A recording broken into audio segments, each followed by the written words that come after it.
Well, I'd like to welcome all of you to part 2 of this series that we're calling Chasing Carrots. And if for some reason you weren't able to be with us last week and missed part 1, just know that that message and all of our messages are on our website, and you can catch up and get up to speed by watching or listening to it there. But just a really quick review of where we were last week, because everything kind of builds on itself. Last week, my goal was to sort of set a foundation for the entire series. So this series with a funny name is all about finding joy and happiness in life. And when I asked for a show of hands last week for how many people are looking to be happy, everyone except the one guy who was sleeping raised their, no one was sleeping. Everyone raised their hand, because joy and happiness is something that we all want and that we all desire. But here's the thing. Statistics tell us that as a world, and especially as a country, we are becoming less and less happy. And the thing is, if as a culture we're becoming less happy, and we just continue to do things and try to find happiness and joy the way everyone else is, the likelihood of us finding it is very little to none. All we're doing is spinning our wheels at that point and chasing carrots in a hamster wheel. And so last week, what we discovered is that maybe what we need to do is to look for joy, to pursue joy in a different way. If you want to get to a different destination, you might need to travel in a different direction.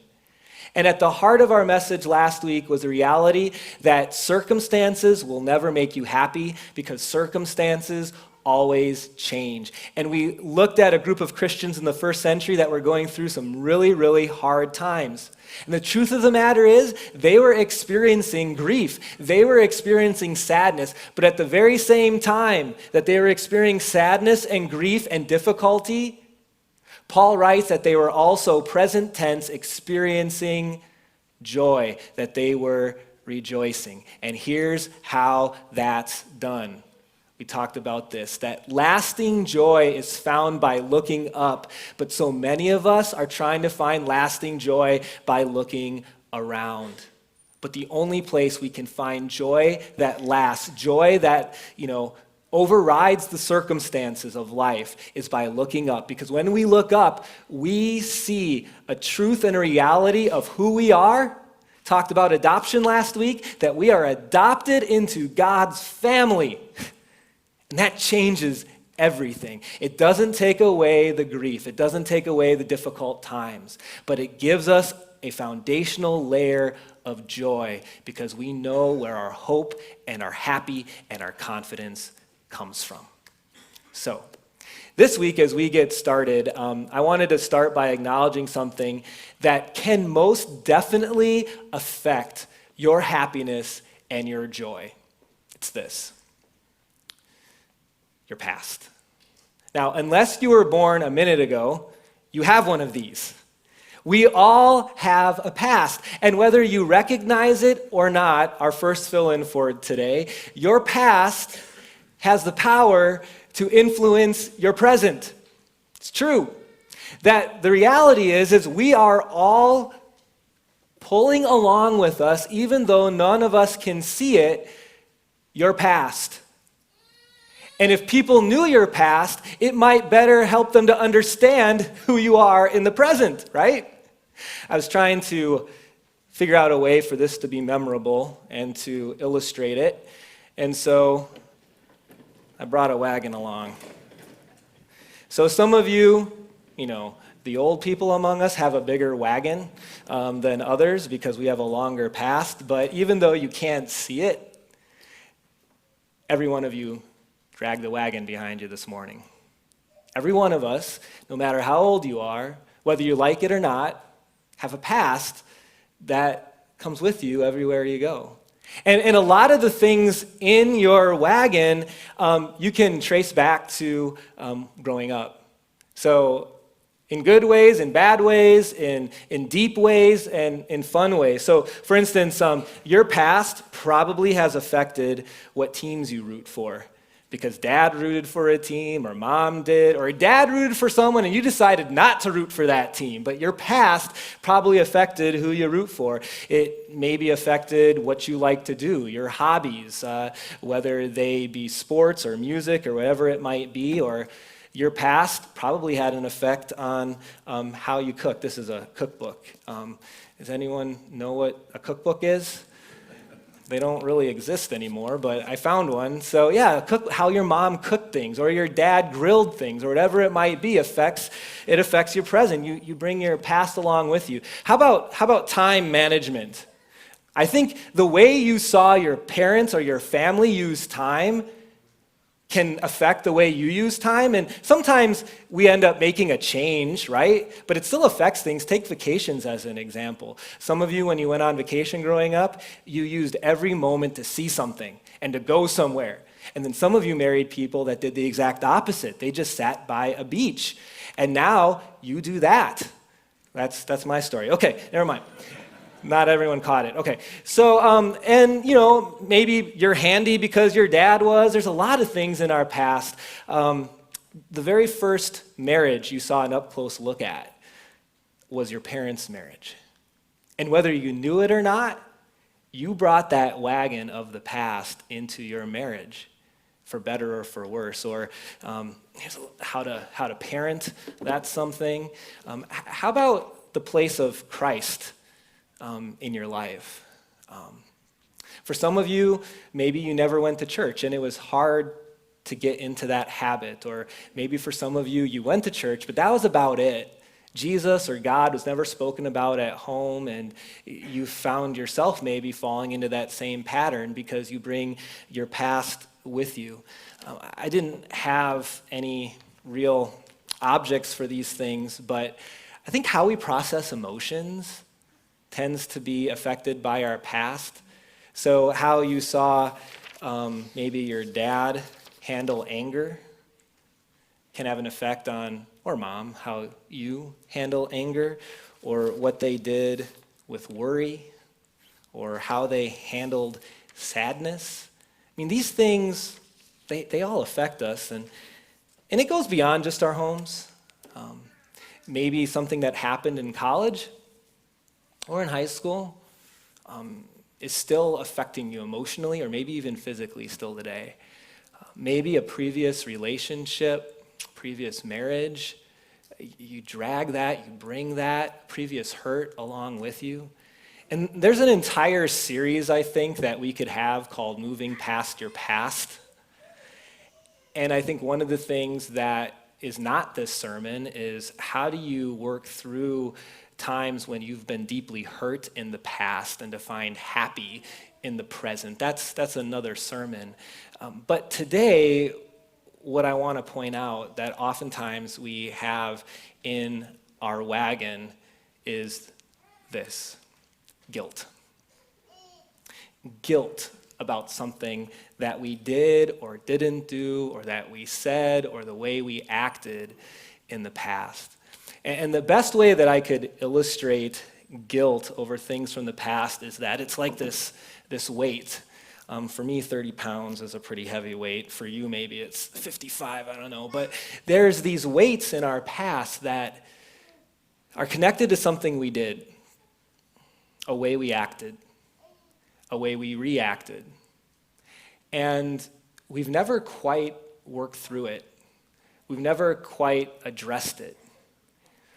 And we try to ignore it. We try to pretend maybe sometimes that it's not there. That's how some of us cope with it. We try to dismiss it as not being a big deal. But internally, we know different. And what happens is it gets dropped in the wagon. And for some of us, we've been dragging a wagon filled with the weight of guilt from the past around with us, and it's affected our happy in the present. And for some of you, it pops up every once in a while when you see a particular person or you go to a certain place.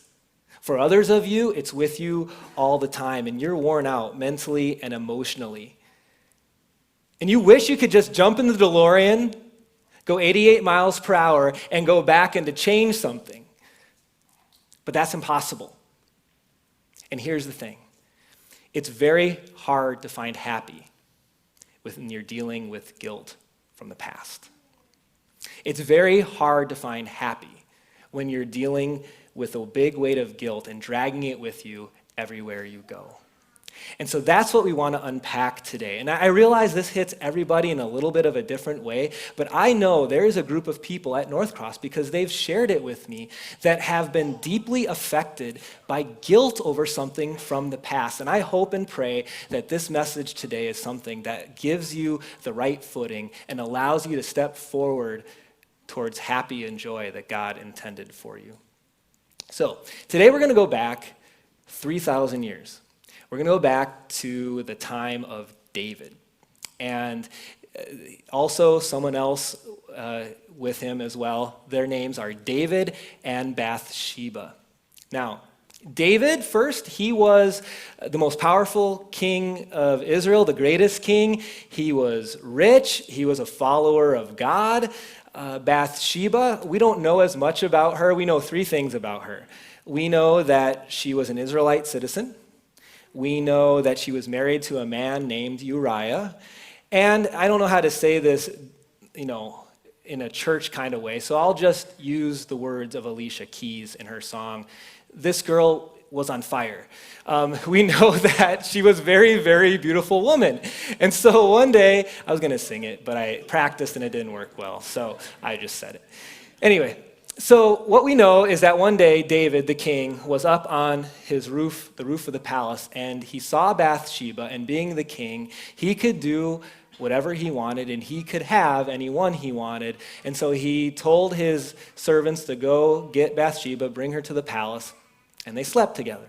Now, you would have wished that that was as bad as it got, that David committed adultery, but it just got worse from there. A little bit later, Bathsheba found out that she was pregnant with David's child, but she's married to Uriah. Uriah is out at war where David should have been, it's recorded for us. And so what David first does is he tries to cover up what's going to be happening, that is the birth of a son, by inviting Uriah to come home from war and to spend time, in quotes, with his wife, right? But Uriah being a righteous man and not wanting to do that while his friends and countrymen are out at war, did not sleep with his wife. And so that didn't work. So then what David does was even worse. He tells his general to put Uriah on the front lines of the battle, in the fiercest area of the battle. Didn't tell him why, just told him to do it. And as you might imagine, what would have happened did happen, that Uriah was killed, that Uriah was dead. Now,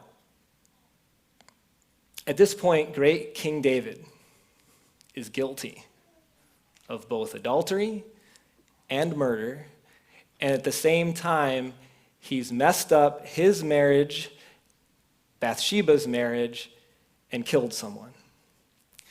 It makes Keeping Up with the Kardashians seem tame, doesn't it? This is, reality TV of the worst kind. And the strangest thing of all is that in many ways, it seems like David got away with it. That there was no consequences for what he did. And being the king, in many ways, there wouldn't be consequences. Who's going to discipline the king? In fact, here's what's recorded after this event, and it sounds very peaceful for David. When Uriah's wife heard that her husband was dead in battle, she mourned for him. But after the time of mourning was over, David had her brought to his house, and she became his wife and bore him a son, and life goes on. And the interesting thing is, no one really knew what truly happened to Uriah except who? Except David, right? No one knew why David put him on the front lines. No one really knew whose child would be born to Bathsheba except David and Bathsheba, and she wasn't going to say anything about it. And the interesting thing, too, is that in some ways, David even looks like the hero here. Like, here's this new widow, and David brings her into his home to take care of this new widow, but it's all sinister, and no one knows except one person. God knows. And so, about a year or so after all of this happened, the prophet Nathan is instructed by God to go, after having told Nathan what happened, to confront David. And you can just imagine David's heart sink as Nathan shared all the gory details of what David knew already for himself and what he had been carrying along with him for an entire year. Now, a few years after Nathan pointed all of this out to David, David writes a psalm, that sort of gives us an inside look to what David was feeling during the year before Nathan pointed this out. About what David was going through mentally and emotionally, even though from the outside looking in, it looked like everything was hunky-dory. But the problem is, David, even though no one could see it, was pulling along a wagon of his past, and there was the big weight of guilt in it. Listen to how David describes it. This is from Psalm 32, we begin with verse 3. When I kept silent, when I tried to dismiss it, when I tried to ignore it, when I tried to just, cover it up and make everything look good on the outside, as we all do, we all have excuses for things we've done. Every single one of us, again, whether big or bad, we would rather just, let people know why we did what we did and why it makes sense. Dismiss it. But when I kept silent, when I wasn't honest, my bones wasted away. That's the deepest kind of hurt, is when bones waste away. My bones wasted away through all my groaning all day long. For day and night your hand was heavy on me. My strength was sapped as in the heat of summer. Again, this is a poem, this is a song, and so David is using a very colorful language to describe how he was feeling. Have you ever been working real hard out in the yard or maybe at a sports event and you didn't eat enough, you didn't drink enough, you didn't have enough electrolytes, whatever it might be, and so you begin to feel that kind of shaky feeling where you just need to eat some potato chips or something, right? And you feel bad. His strength, that's how he felt. His strength was emotionally, was being sapped, just as in the heat of summer. And I'm guessing that if there was something he could do, he would have done it. If there was a way that he could take it back, he would have. But that's the thing with guilt. That's the thing with stuff that's been in our past, that we can't so often, most of the time. In fact, what I call it is there's this guilt trap that we're in. Because again, if we could go back in time and give the time to our kids that we wish we would have now that they're grown or whatever it might be, we would do that. Or if we could take back the way we talked to our mom or our dad or whatever it was, or if we could just redo that event in college or undo that thing in our relationship with a friend or in our marriage, we would in a moment. But the trap is we can't. This is the present, and that is the past. And now in many ways, we're stuck. Here's the thing that I know. When it comes to finding happy, number 2, that happy people are at peace. I want you to think through the Rolodex of your mind as the people that you would perceive, because perception's not always reality, but perceive to be happy. And more than likely, this is true about them. The people who are truly happy, they're at peace with themselves. They're at peace as far as they can control it, because we can't control it perfectly. They're at peace with other people. And ultimately, those two stem from something even more base, more foundational. They're at peace with their Maker. They're at peace with God. They're at peace with the one who is in charge of all things. And there's hope for peace. No matter what we've been carrying around in our past, And David goes on to share that in one verse packed with so much truth for us. It's the next verse. First of all, he points out how even as he was groaning all day, even as it would seem as if his sin was against just Uriah and just Bathsheba, it wasn't Uriah's hand that was on him all day long. He felt the real presence, the real hand of a holy creator, God, on him. It's called a conscience that made it difficult for him, even in some ways more difficult than his relationship with Bathsheba and Uriah. Verse 5.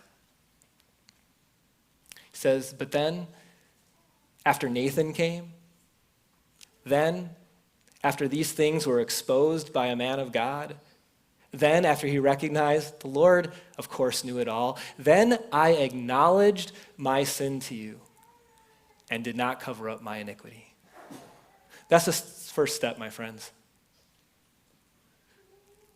Some of us would like to put on the front, and I think I have these tendencies that I've got it all together, that I'm right most of the time, and I am, no. But we have this pride in us that isn't in the depths of our hearts, we know, always so honest. And the first step to healing is to acknowledge that we're not perfect. To be upfront and to be honest to God first and foremost, that we're not as good as we'd like people to believe. So David, I acknowledged my sin to you and did not cover up my iniquity. Next verse. I said, I will confess my transgressions to the Lord. And the Lord's up in heaven like, oh, finally, I never knew who killed Uriah. David, thank you so much for confessing this to me so that I knew for sure what happened. Here's what you need to understand. Confession to an earthly judge helps because a lot of times you're not really sure what happened. Confession of sin to our God, our holy judge, doesn't help him know what happened. He already knows. But confession is in part so important because it reveals the posture of the heart. That confession reveals what's in the heart and the posture, that is the humility of the heart to recognize that I cannot do anything about the mess up that I am and about the things in my past that I wish I could do over. So all I'm going to do is to be honest about it and confess it. And at the root, the Hebrew word for confess here, I love it. It has to do with sincerity, but it also has to do with a throwing off, a getting rid of. I'm confessing and I'm mentally and I'm emotionally giving it away. I'm not going to own it anymore in the sense of trying to fix it. I'm not going to, in silence and in a little bit of dishonesty, hold on to this as if it wasn't a big deal, but I'm going to confess it. And then we hear this response. And you, Lord, he probably is thinking back to some of the words that Nathan shared with him later. You, Lord, forgave the guilt of my sin.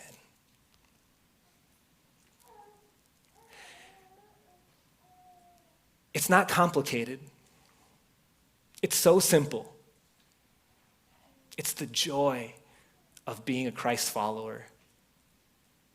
Is that the mess-ups that we are, every single one of us, when Jesus went to the cross, he paid for every single sin. And the truth of the matter is that I loved using David as an example because I don't know your past, but I'm guessing very few of you are guilty of both adultery and murder, okay?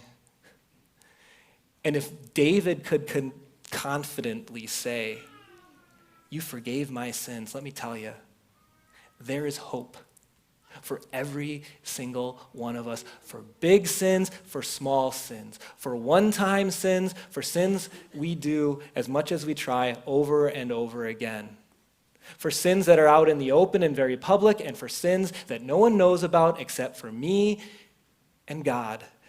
When Jesus went to the cross and said it is finished, it means that we can and should no longer carry the weight of guilt around with us. And we still have a wagon of our past, but it can be a little bit lighter because the weight has been taken out of it. Our next fill-in, it's actually number 3. You don't need to get rid of your guilt. Some of you have been trying. What do I do with this? You don't need to get rid of it. You can't. Jesus did for you.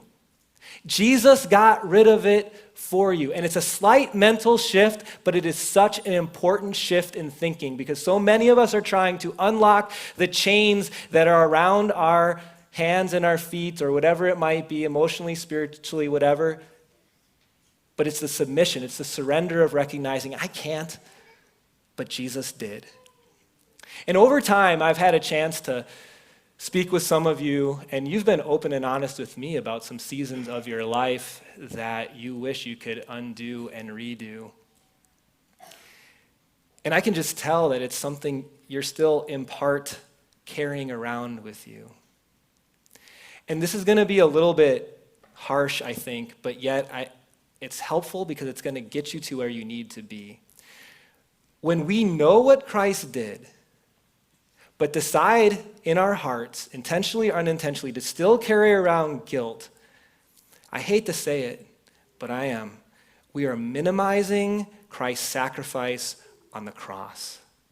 We're minimizing what he did by not believing that what he did is true. He does not want repentant children of God to feel guilt. He never intended for us, repentant children of God, to carry it around.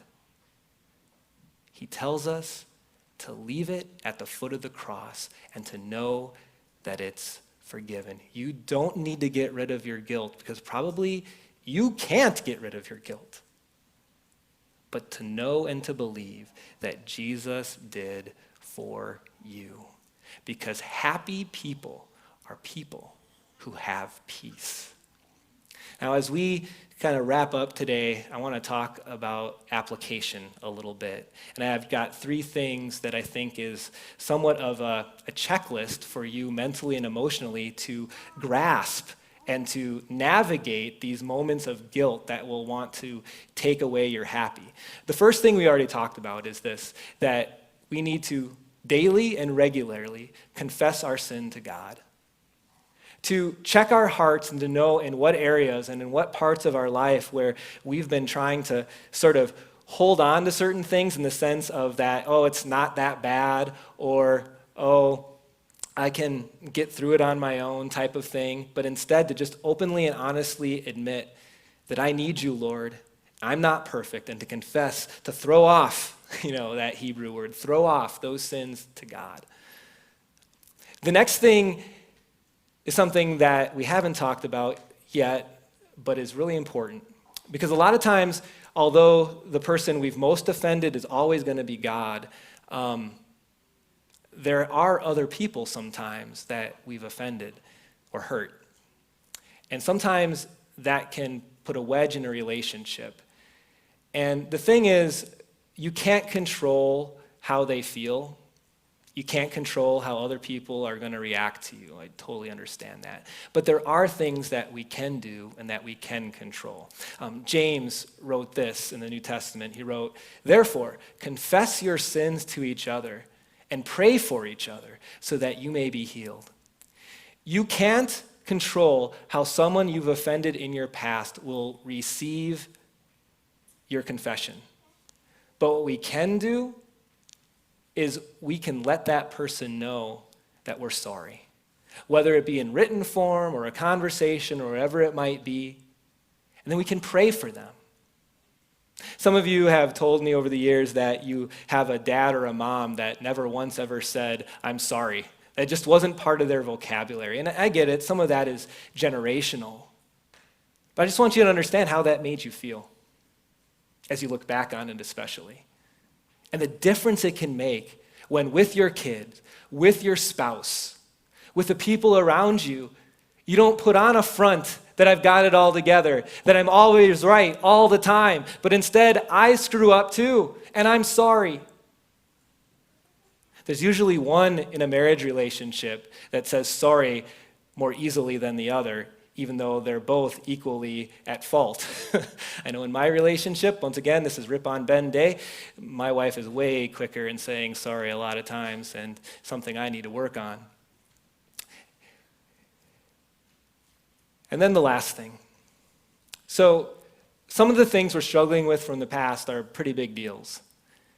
And you can't always just delete your memory of them. Even if you understand that Christ forgave you, there's still this event that will pop up. There's a person you run into, a place that you go, a picture that you see, and these memories come back, and it can drag you down. You know, in our country, we tend to memorialize certain historic places with a monument or a sign. A number of years ago, I went with Carrie's family to Gettysburg, and there's this sign, among others, and different monuments there that commemorate and remind us of things that have happened in our past. If you can't tear down the monument, then rewrite the plaque. And what I mean by that is this. In every battle, I think, there's usually a winner and there's a loser. And we can choose in our monuments from the past that we can't necessarily totally tear down.